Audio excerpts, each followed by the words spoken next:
सजानंद साईं महाराज की जय। श्री अक्षर पुरुषोत्तम महाराज की जय।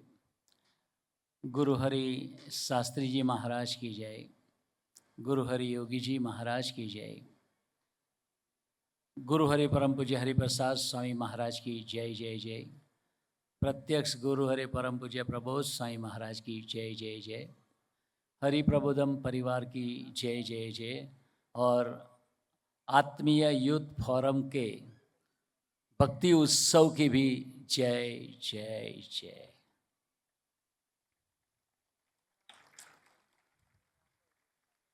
आज हम बहुत ही भाग्यशाली हैं कि आज हमारे बीच गुरु हरि परम पूज्य प्रबोध साईं महाराज स्वयं सामने से चल के हमारे पास आए हैं। तो भगवान और संत का जो विचरण होता है, जैसे इस धरती पे भगवान के 24 अवतार आए और वो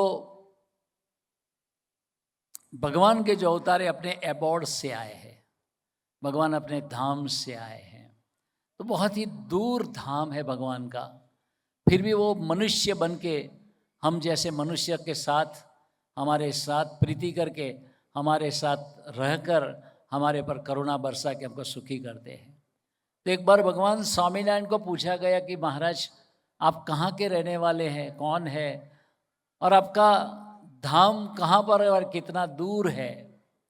तब महाराज ने ये आंसर मुक्तानंद साईं को बोला कि मुक्तानंद साईं आप ही ये आंसर का क्वेश्चन का आंसर दीजिए। तब मुक्तानंद स्वामी ने एकदम सीधी सादी गांवठी भाषा में समझाया कि 1,00,000 मन लोहे का अगर गोला बनाया जाए और इसको अक्षरधाम से वैसे ही छोड़ दिया जाए तो ये हवा से घिसते घिसते घिसते घिसते जब धरती पर आवे तब रचकन जैसा रचकन बन जाए, इतना भगवान का अक्षरधाम दूर है। तो ये भगवान इतने दूर से आए क्यों है धरती पर? तो इसका जवाब भगवान स्वामीनारायण ने दिया है कि हम किसी के साथ प्यार करते हैं, किसी का दिया हुआ भोजन अंगीकार करते हैं, किसी का दिया वस्त्र अलंकार ग्रहण करते हैं, किसी का दिया हुआ बेड ग्रहण करते हैं, बैठते हैं। अलग अलग से अच्छे अच्छे व्यंजन भोजन को सब भक्त कराते हैं, सब हम अंगीकार करते हैं। लेकिन ये जो सब हम करते हैं वो हमारे सुख के वास्ते नहीं करते, हमारे सुख के लिए नहीं करते हैं, हम भक्तों के सुख के लिए करते हैं। तो ये भक्तों का सुख कौन सा है? तो जैसे हम लोगों ने बहुत अच्छा प्रेजेंटेशन देखा कि भाई जस्ट वन, एक मिस्टेक किया तो माइक टाइसन का क्या हुआ, और एक अच्छे गुरु को सिलेक्ट किया तो स्वामी विवेकानंद जी का क्या हुआ। तो दोनों बहुत ही, राममणि साहब ने हमको बहुत ही चंद क्षणों में बहुत ही हमारा अच्छा प्रेजेंटेशन करके हमारा डेस्टिनेशन क्लियर कर दिया कि हमें क्या करना है, हम बच्चों को क्या करना है, हम परिवार के सभी लोगों को क्या करना है। तो एक बात बताई अच्छी तरह से। तो वैसे ही भगवान और संत धरती पे आते हैं तो हम सबको सुखी करने के लिए आते हैं।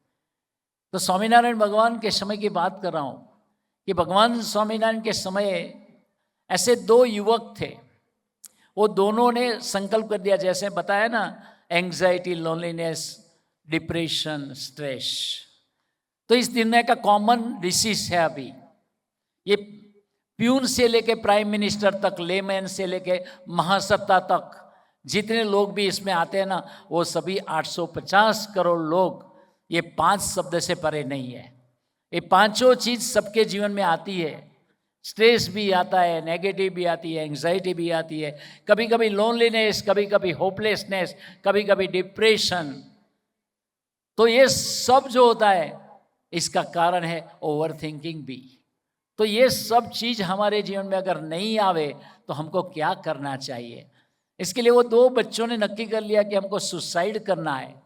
फिर ये दोनों युवक को बताया, वो ज़्यादा उम्र के नहीं थे, 20-22 साल के होंगे। तो सभी लोगों ने समझाया कि मर क्यों रहे? तो एक ने बताया कि मुझे असाध्य रोग हो गया है, इसलिए मेरा शरीर गलता जा रहा है, तो अभी मेरे शरीर में कुछ नहीं बचा है।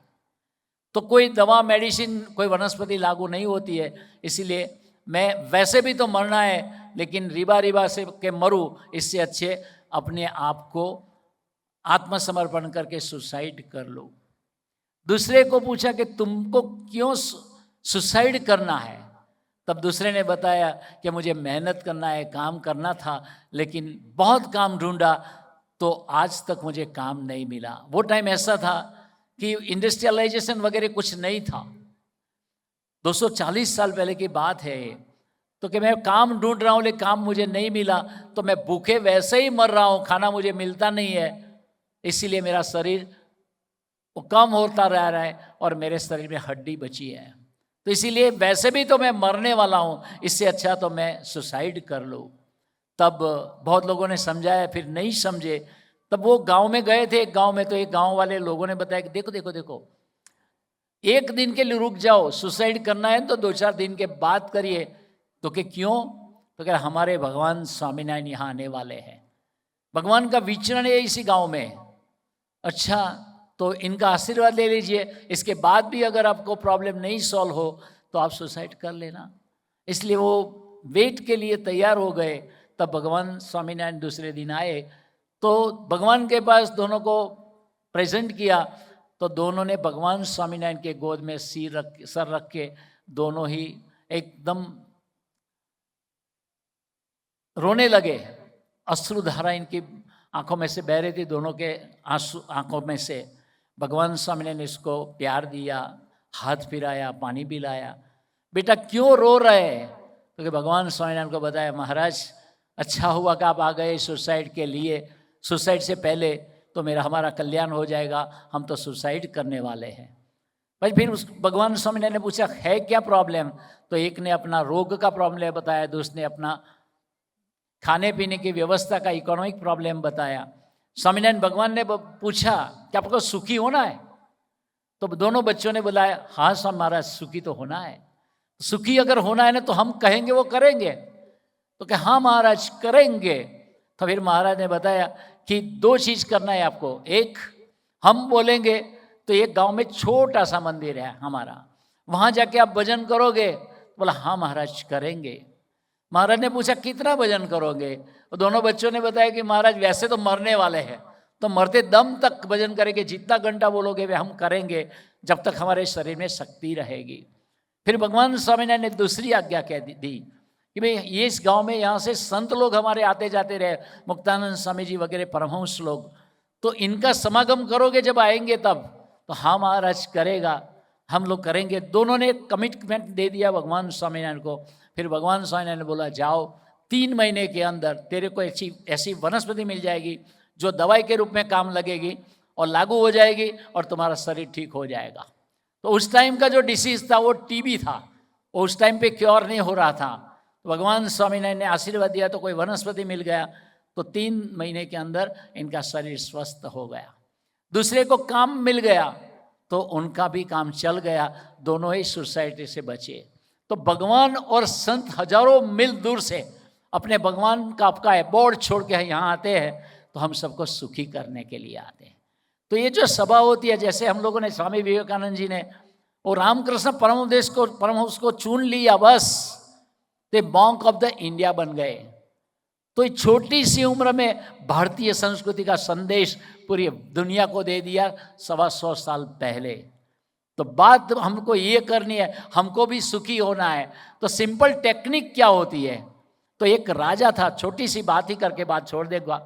तो एक राजा था, उसने ऐलान कर दिया कि भाई एक बहुत बड़ा शिवाजी पार्क जैसा बड़ा ग्राउंड वो चुना और बताया कि भाई ये समझो कि आज 21 दिसंबर है, तो बोला 25 दिसंबर नाताल के दिन एक ग्राउंड में सभी लोग आ जाइए और जिसको जो चाहिए वो वस्तु उन्होंने पूरे ग्राउंड में रख दी।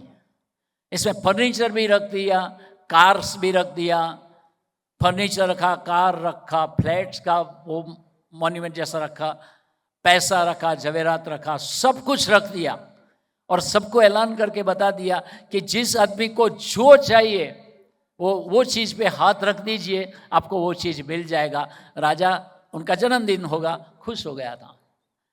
तो पूरे गांव के लोग आए तो सब लोगों ने जिनको जो पसंद था, जो जरूरतमंद थे, जो आवश्यकता थी, वो सभी चीज पर सबने अपने अपनी पसंदगी का हाथ रख दिया। तो राजा ने बोला जिसने जो हाथ रखा उसको दे दीजिए। वो उनके ऑफिसर को बोल दिया था। बाद में 18-20 साल का एक बच्चा बचा उधर, मनीष भाई जैसा इंटेलिजेंट बच्चा।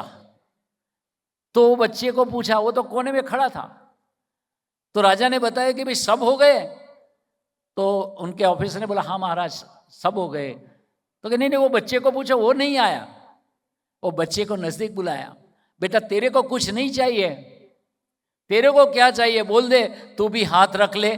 अगर वो चीज कोई और लेके गया तो मैं दूसरा दूंगा, लेकिन तुम कोई भी चीज पे हाथ रख दो, तेरे को भी मिलेगा।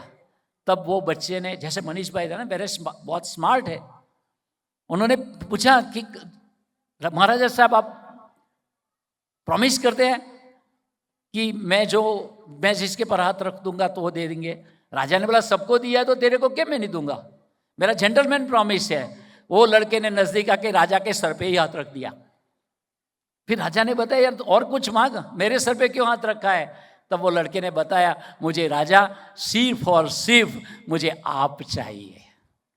फिर राजा ने बताया कि जिसको केवल मैं चाहता, मुझे वो जो चाहता है कि जिसके लिए मैं ही सर्वस्व हूं, और वो अगर मेरे को पसंद करता है तो अब से मैं राजा भी इनका हो गया। अभी राजा का जो है ना वो ये लड़के का हो गया। तो सभी लोगों ने अलग अलग चीज मांगी, लेकिन ये जो बच्चा था इन्होंने राजा को खुद को मांग लिया। ऐसे ही मनीष भाई को और सब टीम को धन्यवाद है कि गुरु हरि स्वामी जी को, प्रबोध स्वामी जी को प्रार्थना किया कि स्वामी जी हमारे भांडुप में पधारे और हमारे सब युवकों को, हमारे सब भक्तों को आशीर्वाद दे। तो आज गुरु हरि प्रबोध स्वामी जी लास्ट 17 दिन से 5 दिसंबर से आज तक सतत अविरत विचरण किया, और हर रोज ऐसा भक्ति उत्सव जैसा आनंद पर्व 16 जगह पे करके आए। तो इनकी उम्र है वो 73 ईयर्स ओल्ड है। तो इनका शरीर तो ह्यूमन बीइंग का है, जैसे भगवान राम का शरीर भी ह्यूमन बीइंग था, भगवान कृष्ण भी ह्यूमन बीइंग थे, भगवान स्वामीनारायण भी ह्यूमन बीइंग के रूप में ही आए थे। ऐसे ही प्रबोध स्वामी जी वो भी ह्यूमन बीइंग के फॉर्म में है। लेकिन हमारे और इनमें फर्क ये होते हैं कि हम अपना मन के साथ जीवन जीते हैं और प्रबोध स्वामी जी अपने भगवान के साथ जीवन जीते हैं।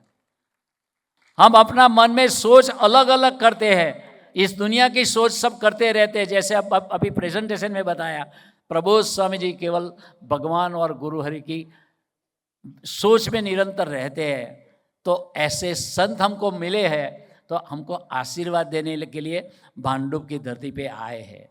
तो इनका आशीर्वाद क्या है, भगवान स्वामीनारायण ने 2 आज्ञा किया। एक, भजन करने को बोला, जो हमारा पूरा महोत्सव का नाम है भक्ति उत्सव।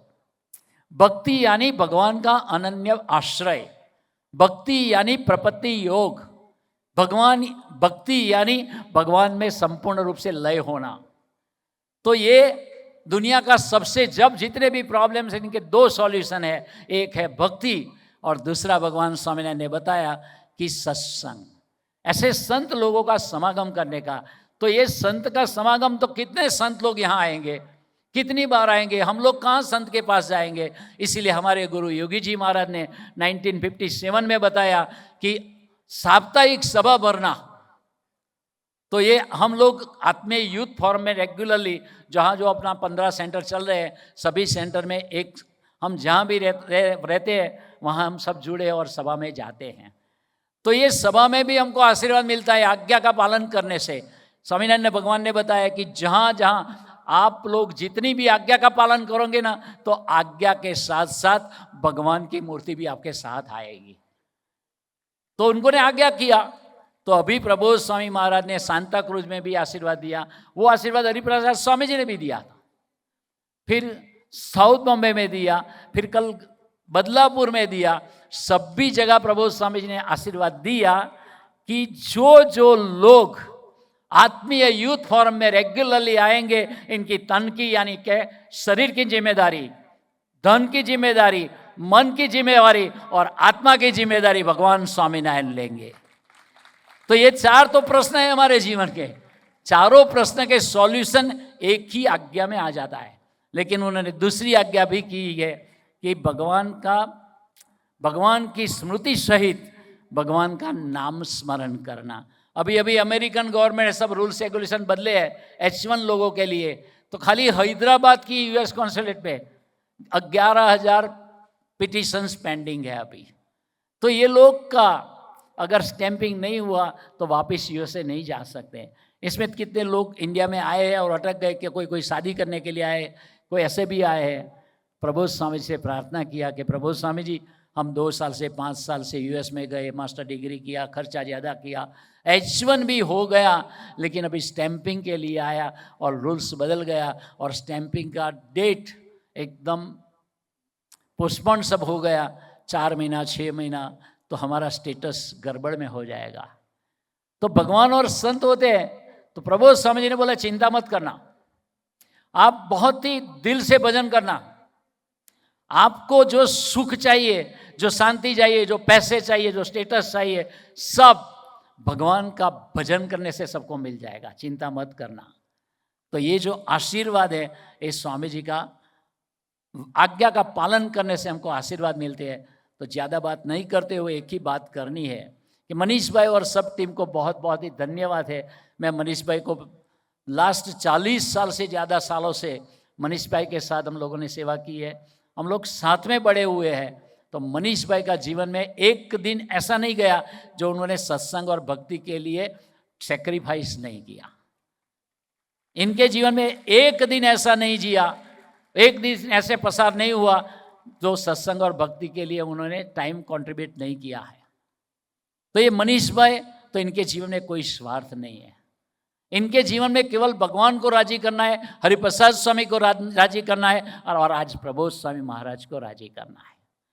तो मनीष भाई ने जो हमारे लिए जो कितना किया है, तो मनीष भाई ने इतना एफर्ट दिया, तो आज हम लोग प्रबोध स्वामी जी के चरणों में बैठे हैं। तो प्रबोध स्वामी महाराज, इनका आशीर्वाद हमको मिल जाएगा तो हमारे जीवन में कुछ चीज पाने की बाकी नहीं रहेगी। इस दुनिया में हमको सब कुछ जो चाहिए वो मिलेगा और शरीर छोड़ने के पहले पहले हमको अनुभूति कराएंगे साथ साथ कि हम देह छोड़ने के बाद वैसे भी भगवान के साथ अक्षरधाम में जाएंगे और वो हस्ती मुखारविंद से जाएंगे।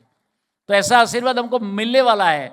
तो आज गुरु हरि के चरणों में प्रार्थना है कि हम लोग सत्संग और भक्ति करके करते, जैसे हम भक्ति महोत्सव मना रहे हैं, तो भक्ति का मतलब होता है भगवान का आश्रय, भगवान का भजन, और साथ साथ में सत्संग का मतलब होता है अच्छे पॉजिटिव इनपुट्स। सत्संग का मतलब होता है संत का समागम। सत्संग का मतलब होता है मनीष भाई जैसे ये लीडर का हम स्वीकार करके जीना। ये 2 चीज़ हम करते रहेंगे तो महाराज और स्वामी जी हम सबको सर्वांगी सुखी करेंगे। गुरु हरि प्रबोध स्वामी जी के चरणों में प्रार्थना, ये दोनों ही चीज़ हमारे जीवन में कायम के लिए बनी रहे और हमारी यात्रा भगवान की ओर, आपकी ओर निरंतर चलती रहे। ऐसा बल, बुद्धि, शक्ति और आशीर्वाद दे, वही प्रार्थना। सजानंद स्वामी महाराज की जय।